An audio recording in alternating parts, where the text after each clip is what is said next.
नमस्कार मित्रों, मैं ब्रिजेश आचार्य अपने YouTube चैनल हिंदी दिग्दर्शन पर आपका हार्दिक स्वागत करती हूं, अभिनंदन करती हूं। तो आज हम कक्षा 6 व्याकरण, उच्चारण वर्तनी और वर्ण विचार ये सभी हम पढ़ेंगे। तो हम वर्ण विचार को पहले देख लेते हैं।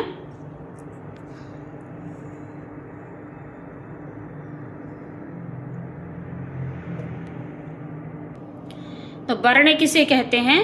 वर्ण भाषा की सबसे छोटी इकाई है। ये बेध्वनि चिन्ह हैं जिनके और खंड नहीं हो सकते।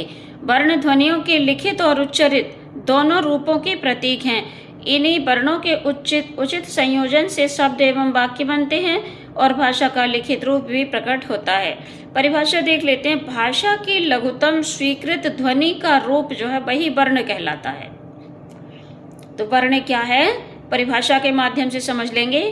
भाषा की लघुतम स्वीकृत ध्वनि का रूप वर्ण कहलाता है। वर्णमाला किसे कहते हैं?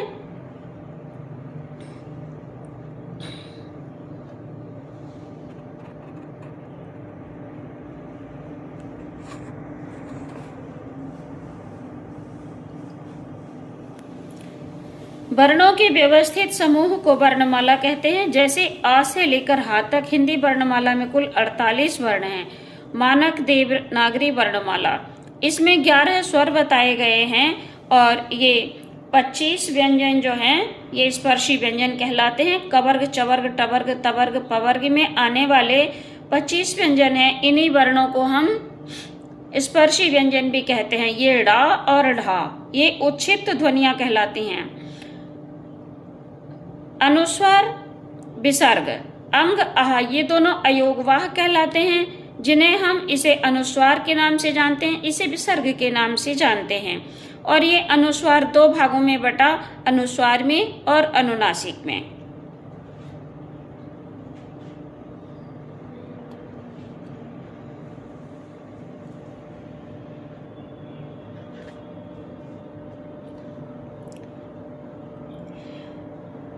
अंतस्थ व्यंजन या र ल व ये 4 अंतस्थ व्यंजन होते हैं। ऊष्म व्यंजन श श श ह।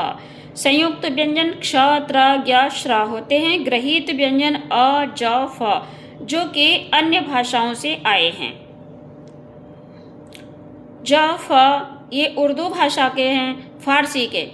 आ जो है ये अंग्रेजी भाषा से आया है। जैसे हमें कभी डॉक्टर लिखना होता है तो हम इसी स्वर का प्रयोग करते हैं।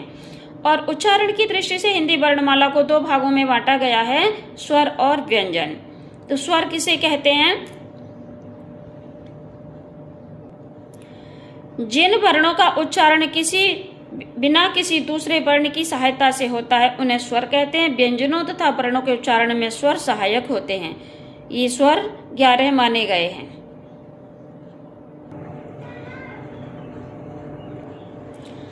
मात्रा किसे कहते हैं? व्यंजन के साथ स्वर जिस रूप में मिला होता है उसे स्वर की मात्रा कहते हैं। ये सभी स्वर रहे 11 और ये इनकी मात्राएं रहीं। आ स्वर व्यंजन में ही मिला रहता है, इसकी कोई मात्रा नहीं होती। जैसे ये का पूर्ण रूप में है और का ये मूल रूप ये है, का व्यंजन है, इसमें अभी स्वर समाहित नहीं है इसलिए हलंत लगा है। और जब इसमें हम आ को समाहित कर देंगे तो का ये रूप बनकर आएगा। स्वरों के भेद ह्रस्व दीर्घ स्वर, ह्रस्व दीर्घ प्लुत 3 भेद होते हैं। जिन स्वरों के उच्चारण में सबसे कम समय या 1 इकाई के समान समय लगे उन्हें ह्रस्व स्वर कहते हैं। ये संख्या में 4 हैं, आ ई उ रे। दीर्घ स्वर इन्हें संधि स्वर भी कहते हैं। इनके उच्चारण में ह्रस्व स्वर से 2 गुना या 2 इकाइयों के समान समय लगता है। जैसे आ ई उ ए ऐ ओ औ।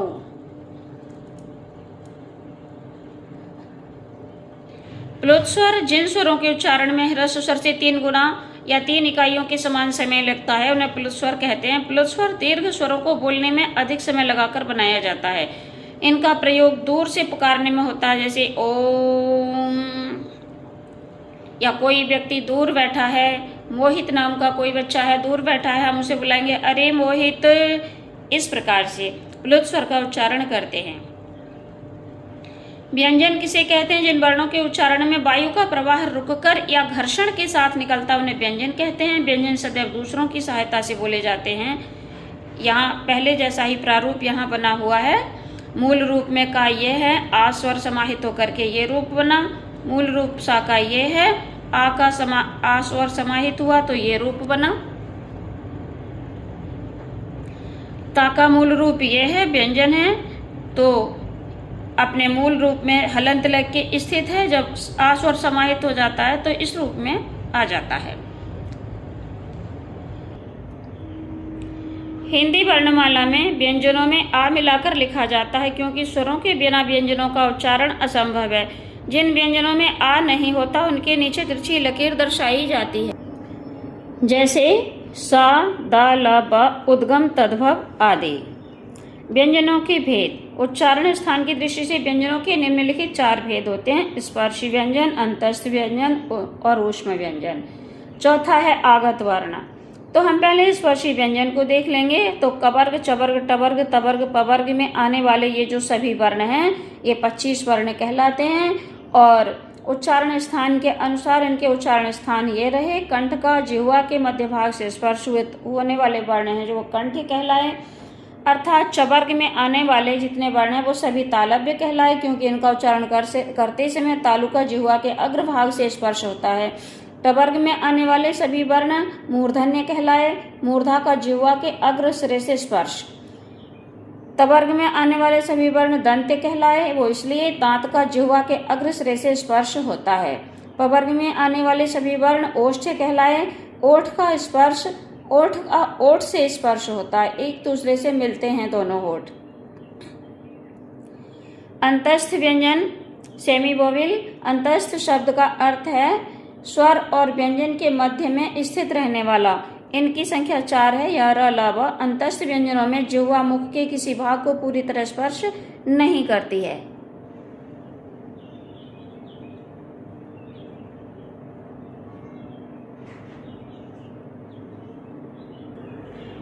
ऊष्म व्यंजन। ऊष्म का अर्थ है गर्म। इनकी संख्या 4 है। श, श, स, ह। घर्षण अर्थात रगड़ के साथ उच्चारण होने से इन्हें ऊष्म व्यंजन कहते हैं। आगत वर्ण। विदेशी भाषाओं में आए शब्दों के शुद्ध उच्चारण के लिए हिंदी में ज, फ, नीचे बिंदु वर्णों का प्रयोग होता है, जैसे कफन, जनाजा, जंजीर, जमीन, मेज, फौज आदि। यमगणनम। ये वर्णों का उच्चारण क्रमशः कंठ, तालु, मूर्धा, दांत, ओष्ठ के स्पर्श के साथ नासिका से भी होता है, अतः इन्हें नासिक्य व्यंजन भी कहते हैं। अयोगवाह। हिंदी वर्णमाला में स्वरों, व्यंजनों तथा संयुक्त वर्णों के अतिरिक्त 2 वर्ण और भी हैं जो अयोगवाह कहलाते हैं। इनमें से एक वर्ण को अनुस्वार, दूसरे को विसर्ग कहते हैं। अनुस्वार ये रहा अंग, इसे नेसल ध्वनि कहते हैं। वर्ण को बोलते समय नासिका से निकलने वाली ध्वनियों को अनुस्वार कहते हैं, जैसे गंगा, चंचल, कंठ, संत आदि। अनुनासिक हाफ नेसल। नासिका और मुख से संयुक्त रूप से निकलने वाली ध्वनि को अनुनासिक कहते हैं। इनका चिन्ह चंद्र बिंदु है। जैसे आंख, चांद, हूं आदि वर्णों को जब हम लिखेंगे तो ये चंद्र बिंदु लगाएंगे, इसे हम अनुनासिक ध्वनि कहेंगे।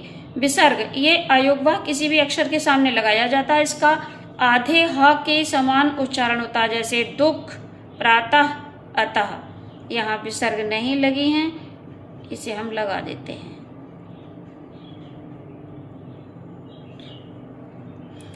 उच्चारण स्थान। ध्वनियों का उच्चारण करते समय फेफड़ों से निकलने वाली वायु श्वास नली से होती हुई मुख से बाहर आती है। इस क्रिया में सक्रिय होने वाले अवयव हैं जिह्वा, कंठ, स्वर यंत्र, तालु, मूर्धा, दांत, ओष्ठ। वर्णों का उच्चारण करते समय हमारी जिह्वा मुख के जिस भीतरी भाग को छूती है अर्थात स्पर्श करती है, उस स्थान को उस वर्ण का उच्चारण स्थान कहते हैं। नीचे दर्शाई गई तालिका द्वारा विभिन्न वर्णों के उच्चारण स्थान स्पष्ट किए गए हैं, इन्हें हम ध्यान से देख लेंगे। इन सभी वर्णों को देख लेंगे। इनके उच्चारण स्थान में पूर्व में पढ़ा चुकी हूँ, उच्चारण स्थान भी पढ़ा चुकी हूँ। तो व्यंजनों का वर्गीकरण प्राण, श्वास की मात्रा के आधार पर, प्राण का अर्थ है श्वास, श्वास की मात्रा के आधार पर इनका वर्गीकरण किया गया है। अल्प प्राण। इन वर्णों का उच्चारण करते समय फेफड़ों से बाहर निकलने वाली वायु की मात्रा कम होती है। प्रत्येक वर्ग का पहला, तीसरा और 5वां वर्ण तथा अंतस्थ अल्प प्राण होते हैं।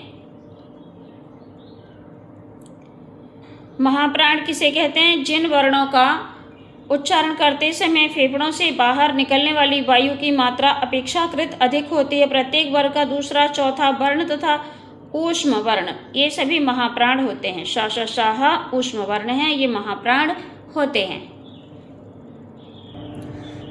संयुक्त व्यंजन कंपोजिट लेटर्स, वर्णों में दो प्रकार के संयोग से संयुक्त व्यंजन बनते हैं, जैसे का शा के मेल से छावना, शा रा के मेल से श्रावना, ता रा के मेल से त्रा, दा या के मेल से द्यावना और जा और या के मेल से ज्ञा, का ता के मेल से तावना। द्वित्व व्यंजन, जब एक ही वर्ण दो बार मिलता है तो वह व्यंजन द्वित्व व्यंजन कहलाता है। जैसे पा प्लस पा पा, चप्पल लिखेंगे तो ये पा दो बार मिला, कच्चा लिखेंगे तो चा और चा दो बार मिला और सज्जन लिखेंगे तो ज और ज दो बार मिला। इन सब प्रश्नों को हम देख लेंगे। ये पूरे पाठ के उत्तर यहाँ दिए हुए हैं कि वर्णों के व्यवस्थित समूह को वर्णमाला कहते हैं। स्वर किसे कहते हैं? तो इन्हें हम देख लेते हैं। जिन वर्णों का उच्चारण बिना किसी दूसरे वर्ण की सहायता से होता है उन्हें स्वर कहते हैं। व्यंजन किसे कहते हैं? व्यंजन सदैव दूसरों की सहायता से बोले जाते हैं। जैसे ये व्यंजन का मूल रूप है, जब तक इसमें का आ को समाहित नहीं किया गया का में, तब तक हम का के इस रूप को नहीं बोल पाएंगे। जब इस का में आ समाहित हो जाएगा तब ये रूप सुधर कर आएगा। तो भाषा की लघुत्तम स्वीकृत ध्वनि क्या कहलाती है? भाषा की लघुत्तम स्वीकृत ध्वनि वर्ण कहलाती है। वर्णों के व्यवस्थित समूह को क्या कहते हैं? पीछे हम पढ़ चुके हैं कि वर्णों के व्यवस्थित समूह को वर्णमाला कहते हैं। आयोगवाह किसे कहते हैं? आयोगवाह भी हम पीछे पढ़ चुके हैं। जिन वर्णों का किसी से योग न होता हो उन्हें आयोगवाह कहते हैं और वो अंग और आहा हैं, जिन्हें अनुस्वार और विसर्ग के नाम से भी जाना जाता है। नासिका तथा मुख से निकलने वाली ध्वनि को क्या कहते हैं? नासिका तथा मुख से निकलने वाली ध्वनि को हम अनुनासिक कहते हैं। ये पाठ यहीं पूर्ण होता है। मिलते हैं अगले वीडियो में, तब तक के लिए जय हिंद, जय भारत।